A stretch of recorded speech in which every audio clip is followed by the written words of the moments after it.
राजस्थान के सिरोही जिले के आबू रोड क्षेत्र में जब भी कोई खतरनाक सांप किसी के घर या खेत में दिखता है तो लोग घबराने की बजाय एक नाम को याद करते हैं, चिंटू यादव। एक ऐसा नाम जो पिछले 18 वर्षों से हजारों लोगों की जान बचा चुका है और साथ ही हजारों वन्य जीवों को भी उनकी सही जगह यानी जंगल में वापस पहुंचा चुका है। रेस्क्यू रास्कल टीम के सदस्य चिंटू यादव का ये सफर वर्ष 2007 में शुरू हुआ था। तब से लेकर अब तक वे लगभग 30 से 35 हजार सांपों और अन्य वन्य जीवों को रेस्क्यू कर चुके हैं। खास बात यह है कि इतने वर्षों की सेवा के बावजूद चिंटू यादव के पास आज भी अपना कोई वाहन नहीं है। फिर भी जब कहीं से फोन आता है कि सांप दिखाई दिया है या कोई जानवर मुसीबत में है तो वो किसी की बाइक मांगकर या पैदल ही मौके पर पहुंच जाते हैं। आज उनके पास संसाधन भले ही कम है, लेकिन हिम्मत और जज्बा इतना बड़ा है कि पूरा आबू रोड उनके कार्य को सलाम करता है। रेस्क्यू रास्कल टीम न सिर्फ वन्य जीवों की जान बचा रही है, बल्कि इंसानों और प्रकृति के बीच एक खूबसूरत रिश्ता भी बना रही है। भी हमने आज की तारीख में जैसे बारिश होने के बाद से आज के दिन बारिश नहीं है ऐसा, बट धूप निकलने से उमस निकल रही है जमीन से, और उमस इतनी तेज है कि इंसानों के भी खड़े खड़े पानी आ जा रहा है शरीरों में, पसीना इतना हो रहा है। तो ये सांप होते हैं जो ठंडा और गर्म तापमान दोनों टेम्परेचर बराबर चाहिए रहता है। अगर गर्म एक साथ इकट्ठा पड़ता है तो इससे इनकी डेथ भी हो सकती है, और ठंडा ज़्यादा रहता है तो भी इससे डेथ रहती है। तो गर्मी में क्या होता है कि गर्माश से जमीनों से बाहर आ जाते हैं। और दूसरा कारण रहता है इनके भोजन की तलाश में, क्योंकि अभी बारिश होने पे कीड़े मकोड़े मेंढक ये सब हो जाते हैं, तो ये उनको खाने का इनका लिए वो इनका भोजन है, तो वो उसको खाने की तलाश में जैसे घरों में घुस जाते हैं मेंढक के पीछे पीछे। और जैसे आज हमने अजगर रेस्क्यू किया है तो उसने भी एक नेवले का शिकार किया था, और वहाँ के ग्रामीणों ने देखा जैसे ही मुझे, तो इसकी सूचना जीतू बंजारा उन्होंने मुझे दिया सूचना। तो मैं रेस्क्यू रास्कल टीम के मेरे सहयोगी अपने जयेश राणा और नितेश अली का हम मौके पे वहाँ पे पहुँचे और उसे सेफली रेस्क्यू किया था, जिसे आज हमने अभी अपने टीम के द्वारा साथ में, और हमारे साथ में वेटनरियन डॉक्टर है डॉक्टर सतीश जोशी, जो हमारे टीम के मेंबर्स हैं, जिन्होंने यहाँ मिल के और इसे रिलीज़ किया है। और रेस्क्यू रास्कल टीम द्वारा यानी कार्य ये हमने जो स्टार्ट किया था वो 2007 से स्टार्ट किया था, और ये हमें समथिंग ये कार्य करते करते आज 2025 तक, यानी मान लीजिए आप 17 साल हो गए हमें इस कार्य को करते करते। और अभी तक हमने इस सांपों की संख्या करीबन होगी 30 से 35 हजार के आसपास जो हमने बचा ली है। रेगिस्तान का जहाज कहे जाने वाला ऊंट सिर्फ एक सवारी नहीं है, बल्कि ग्रामीण अर्थव्यवस्था, परंपरा और पर्यावरण का अहम हिस्सा है, जिसके चलते कच्छ में ऊंट दिवस मनाया गया। कच्छ के भुज तालुका के कोटड़ा चकार गांव के पास स्थित सरणवाड़ी भेड़ माता मंदिर में विश्व ऊंट दिवस के अवसर पर एक विशेष आयोजन किया गया। इस आयोजन का नेतृत्व कच्छ ऊंट पालक मालधारी संगठन ने किया, जिसमें कच्छ के अलग अलग तालुकों से आए ऊंट पालकों और पशुपालन विभाग के प्रतिनिधियों ने हिस्सा लिया। इस संगठन से कच्छ के 8 तालुका के कुल 324 परिवार जुड़े हुए हैं, जो वर्षों से ऊंटों के संरक्षण, उनके स्वास्थ्य, चराई और ऊंट पालकों की आजीविका के लिए सक्रिय रूप से कार्य कर रहे हैं। इस अवसर पर संगठन की वार्षिक साधारण सभा का भी आयोजन किया गया। साल 2015 में इसी संगठन ने पशुपालन विभाग और सहजीवन संस्था के साथ मिलकर भारत की 9वीं ऊंट नस्ल खाराई ऊंट को मान्यता दिलाने में अहम भूमिका निभाई थी। खाराई ऊंट समुद्री क्षेत्र में रहने वाली अनोखी नस्ल है, जो खारे पानी और समुद्री झाड़ियों में भी आसानी से रह सकती है। विश्व ऊंट दिवस ની અમે દર વર્ષ ઉજવણી કરી છે। આ વખતે અહીંયા બ્રડ માતાજીના સાનિધ્યમાં અહીંયા વિશ્વ ઊંટ દિવસની ઉજવણીનો કાર્યક્રમ રાખ્યો છે। અમારી વચ્ચે આજે કચ્છ મોરબી સાંસદ વિનોદભાઈ હતા, ધારાસભ્ય શ્રી ત્રિકમ સાગા સાહેબ હતા, વલમજીભાઈ સાહેબ હતા, અનેક મહેમાનો, જિલ્લા પંચાયતના પ્રમુખ શ્રી જનકસિંહભાઈ હતા, અને મહેમાનો દ્વારા અહીંયા આજે ભગવતી મા મોમાઈની ઊંટની પૂજા કરી સાથે સાથે એ દિવસે ઊંટનો ઉજવણી દિવસ ઉજાવ્યો। આજે મારે વાત કરી હતી ખરેખર વધારે કે આ ઊંટ દિવસનો ઊંટો માટે ને કે આ માલ ખરેખર વધુમાં વધુ કેવી રીતે બચે એના માટેની, અને આ માલની જ્યાં જ્યાં ચરિયાણ છે એમને પણ ક્યાં જ્યાં નુકસાન થાય એ ખરેખર એમના માટે બહુ અઘરું છે, કારણ કે આ મીઠીમાં જે માલ ચરે છે, આ મીઠીનો માલ છે, એમાં બે વિભાગ આવે, ખારી અને મીઠીનો માલ. અહીંયા અત્યારે જે માલ આવે છે મીઠીનો માલ છે, અને દરિયામાં રહેતો એનો ખારી માલ કહેવાય. विश्व ऊँट दिवस की उजवनी और हमारी जो एजीएम है वो आज के दिन रखी हुई है. हमारे एजीएम में पूरे कारोबारी सदस्य और सारे पशुपालक ऊँट उछेरक मालधारी जो है वो सारे उपस्थित हुए थे. हमारे ये संगठन में 350 से 360 कैमल के ब्रीडर है और सभी को उसी पे कैमल मिल्क पे ही निर्भर है. तो हमारा ये कैमल मिल्क कैसे ज़्यादा से ज़्यादा उसके दाम मिले उसकी हमारे ये संगठन की कोशिश रही है. और ये जो कैमल का मिल्क है इसे मेडिसिन, जो कैमल का मिल्क है उसमें ज़्यादा से ज़्यादा उसमें इंसुलिन आती है और वो डायबिटीज़ और अन्य रोगों में भी बहुत अच्छी तरह से काम आता है. डायबिटीज में तो रामबाण इलाज है और जो मंदबुद्धि के बालक है उसमें भी हमने प्राथमिक प्रयोग किया था, उसमें भी हमें अच्छा ऐसा रिजल्ट मिला है. तो ये ज़्यादा से ज़्यादा इसका मार्केटिंग हो ऐसी हमारी संगठन की रजूआत है सरकार से. आज का युग डिजिटल युग है. डिजिटल दुनिया जितनी खूबसूरत है उतनी ही खतरनाक बनती जा रही है, जिसके चलते इस खतरे से कैसे बचा जाए इस पर एक विशेष कार्यक्रम का आयोजन वडोदरा में किया गया. वडोदरा के पालड़ी वाघोड़िया स्थित Vivekananda institute of vocational and entrepreneurial competence में छात्रों को डिजिटल दुनिया में सुरक्षित रहने की सीख देने के उद्देश्य से टाइम बैंक ऑफ इंडिया द्वारा एक विशेष साइबर सुरक्षा जागरूकता सत्र का आयोजन किया गया. इस सत्र में टाइम बैंक ऑफ इंडिया के सिटी एडमिन चिंतन वर्मा और उनकी टीम तेजस सोलंकी, राजेश पटनवाला और बकुल ने हिस्सा लिया और 80 से अधिक आदिवासी छात्र छात्राओं और फैकल्टी मेंबर्स को साइबर फ्रॉड से बचने की जानकारी दी. सत्र में ये बताया गया कि कैसे आज के दौर में इंटरनेट का गलत इस्तेमाल कर ठगी की जा रही है और उससे बचने के क्या उपाय हो सकते हैं. छात्रों ने न केवल ध्यानपूर्वक जानकारी ली बल्कि सवाल पूछकर और चर्चा में भाग लेकर विषय में रुचि भी दिखाई. कार्यक्रम के अंत में संस्था और छात्रों ने टाइम बैंक ऑफ इंडिया की टीम का आभार जताया और इस प्रकार की जागरूकता गतिविधियों को समय समय पर आयोजित करने की आवश्यकता पर बल दिया.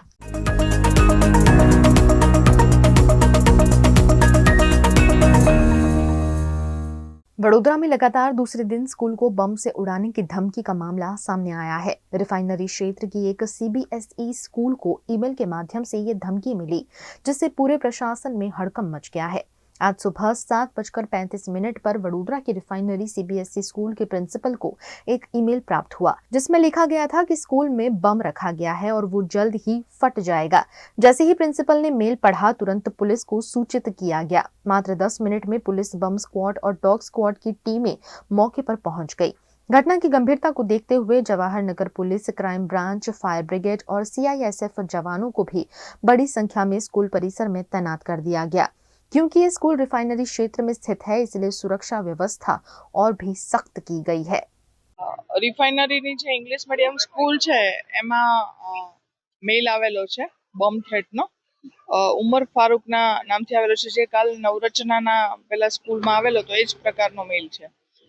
એને તહેત લોકલ પોલીસ હાજર છે, એસીપી ડીસીપી પણ પહોંચી ગયા છે અને એસઓજીની ટીમ, ક્રાઇમની ટીમ, બીડીડીએસની ટીમ અને ડોગ સ્ક્વોડની ટીમ દ્વારા ઇન્ટેન્સ સર્ચ કરવામાં આવ્યું છે. હાલ સુધી કોઈ એવું બરામદ થયેલું નથી અને મેલ ક્યાંથી આવેલો છે, કોણ કરી રહ્યું છે અને આવા કેટલા મેલ અને માત્ર બરોડામાં જ થઈ રહ્યા છે કે કેમ એની તમામ તપાસ કરવામાં આવશે.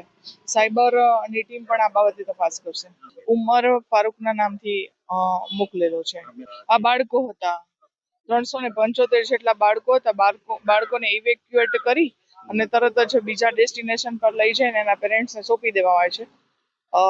33 કે 35 જેટલા સ્ટાફ મેમ્બર્સ હતા, ગાર્ડ બી હતા, એ બધાને ઇવેક્યુએટ કરીને તરત જ જગ્યા ઇવેક્યુએટ કરવામાં આવેલી હતી.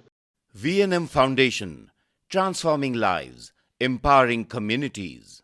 Inspired by the late Shri A.D. Vyas's life journey, the VNM Foundation was established in 2018, dedicating and making a positive and enduring impact on lives of individual and community. V&M Foundation is working on issues that can improve the society today and tomorrow. Health and education, environmental wellness, inclusion, women empowerment, sports, art and culture. Collaborate with us. Sponsor a project through an annual CSR fund. Support activities and events for community welfare. Elevate your brand through annual association with V&M Foundation. Volunteer your time and skill. Donate now and claim an 80G tax exemption. V&M Foundation is registered under Section 80G of the Income Tax Act. V&M Foundation, transforming lives, empowering communities. For more details, contact 918734872606 or 919879572606. Mulberry Heights 3 BHK and 4 BHK premium flats connecting you to a new way of life. Vadodara के most promising location new Gotri road पर आलिशान apartment. यहाँ बना है आपके सपनों का घर। Earthquake resistant structure, premium quality materials, interior exterior wall finish और डिजाइनर बाथरूम स्पेशल फैसिलिटी के साथ। Multipurpose hall, AC gym, swimming pool, terrace garden, kids play area, indoor games, allotted parking, CCTV जैसी कई एमिनिटीज। मलबेरी हाइट्स, खुद के घर का खूबसूरत एहसास। Mulberry height, opposite Darshanam club life, new Gotri, Vadodara. Contact 9712932205। Hotel Tarasons, Maharaja Sayajirao की नगरी में आधुनिकता को संजोती एक ऐसी भव्य होटल जो आपको कराती है कभी ना भुला पाने वाला एहसास। तारास किचन के डाइनिंग में आपको मिलता है अलग अलग क्यूजिन्स का delicious pure veg taste. Taras country cafe में फ्रेंड्स और फैमिली के साथ बिताए पल आपको करते हैं तरोताजा। तारास बेकरी बाइट्स की हर एक बाइट आपके टेस्ट बड को करती है सेटिस्फाइड। तारासंस में वेकेशन मनाना हो या स्टेकेशन, आधुनिक लाइफस्टाइल को फुलफिल करता है एक बेहतरीन अनुभव। छोटी बड़ी पार्टी हो या सगाई शादी जैसे बड़े मौके, बिजनेस मीटिंग हो या करनी है कोई इवेंट, तारासंस के अलग अलग कैपेसिटी के बैंक्वेट आपके खास मौके को बनाते हैं बेहद शानदार। Hotel Tarasons, behind Yash complex, गेरी road, near Sundaram Nagar, Gotri road, Vadodara. Is this the new RUV? Yes, it's the BG RUV 350. First time in India. With 16-inch alloy wheels, a hyperdrive motor for tough roads, and all-metal sturdy body, BG Electric presents India's first RUV. सरकार योजनाएं बनाती है ताकि जरूरतमंदों तक लाभ पहुंच सके, लेकिन अक्सर ऐसी योजनाओं में धांधली की खबर सामने आती रहती है। ऐसी ही खबर गुजरात के महिसागर जिले से सामने आई है। महिसागर जिले में सरकार की महत्वाकांक्षी नल से जल योजना में बड़ा घोटाला सामने आया है। लगभग 2 साल पहले शुरू हुई विजिलेंस जांच के बाद अब इस मामले में वडोदरा CID क्राइम ने बड़ी कार्यवाही की है। यूनिट मैनेजर सहित कुल 12 अधिकारियों के खिलाफ IPC की विभिन्न धाराओं में केस दर्ज किया गया है। वर्ष 2019 से 2023 के बीच जिले के 620 गांवों में पेयजल की पाइपलाइन, कुएं, ट्यूबवेल जैसी सुविधाएं पहुंचाने के लिए राज्य सरकार ने करोड़ों का बजट आवंटित किया था, लेकिन जांच में सामने आया कि इस राशि में से 123.22 करोड़ रुपए की भारी वित्तीय अनियमितता की गई। गुजरात के कई जिलों में बारिश का ऑरेंज अलर्ट जारी है, जिसका असर पावागढ़ में भी देखा गया। गुजरात में 15 जून से मानसून ने दस्तक दे दी है और इसके बाद से राज्य के कई जिलों में झमाझम बारिश का सिलसिला शुरू हो गया है। इसी कड़ी में प्रसिद्ध धार्मिक स्थल पावागढ़ से भी बारिश की जबरदस्त तस्वीरें सामने आई है। मंदिर की ओर जाने वाली सीढ़ियों पर तेज बारिश के चलते पानी बहता हुआ नजर आया। श्रद्धालुओं को भी भीगते हुए और अपने आप को बरसात से बचाते हुए देखा गया। तेज बारिश के कारण पहाड़ी रास्तों पर फिसलन बढ़ गई है, जिससे स्थानीय प्रशासन ने श्रद्धालुओं से सावधानी बरतने की अपील की है। मौसम विभाग के मुताबिक आने वाले दिनों में बारिश का दौर और तेज हो सकता है।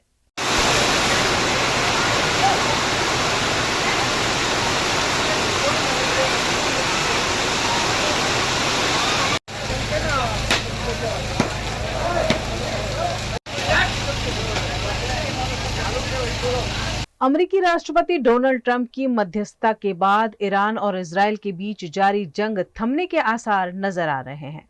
इजरायल और ईरान के बीच जारी जंग अब थमती दिखाई दे रही है। इजरायल के प्रधानमंत्री बेंजामिन नेतन्याहू ने हमले रोकने का ऐलान कर दिया है। नेतन्याहू ने कहा कि इजरायली सेना का मकसद पूरा हो चुका है। यह फैसला उस वक्त आया जब अमेरिकी राष्ट्रपति डोनाल्ड ट्रंप ने दोनों देशों से युद्ध रोकने की अपील की थी। डोनाल्ड ट्रंप ने जंग के 12वें दिन सीज फायर का ऐलान किया और कहा कि यह अगले 6 घंटे में लागू हो जाएगा। तय समय पूरा होने पर उन्होंने एक और पोस्ट किया और लिखा, अभी से सीज फायर लागू होता है, प्लीज इसे न तोड़ें। ट्रंप के सीज फायर के ऐलान के बाद से ईरान के विदेश मंत्री ने इसे खारिज कर दिया था। उन्होंने कहा कि इजरायल के साथ अभी कोई अंतिम युद्ध विराम समझौता नहीं हुआ है।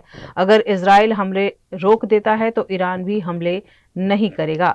कुछ ही देर बाद ईरान ने इजरायल पर 6 बार बैलिस्टिक मिसाइलों से हमला किया। टाइम्स ऑफ इजरायल की रिपोर्ट के मुताबिक एक मिसाइल बिसेरबा शहर में इमारत पर गिरी। मेडिकल टीम ने बताया कि हमले में 4 लोगों की मृत्यु हो गई है जबकि 20 से ज्यादा घायल हैं। ट्रंप के ऐलान के कुछ घंटे पहले ही ईरान ने कतर में अमेरिका के अल उदीद एयर मिलिट्री बेस पर 19 मिसाइलें दागी थी। हालांकि इस हमले में कोई हताहत नहीं हुआ क्योंकि ईरान ने हमले से पहले ही इसके बारे में अलर्ट जारी कर दिया था।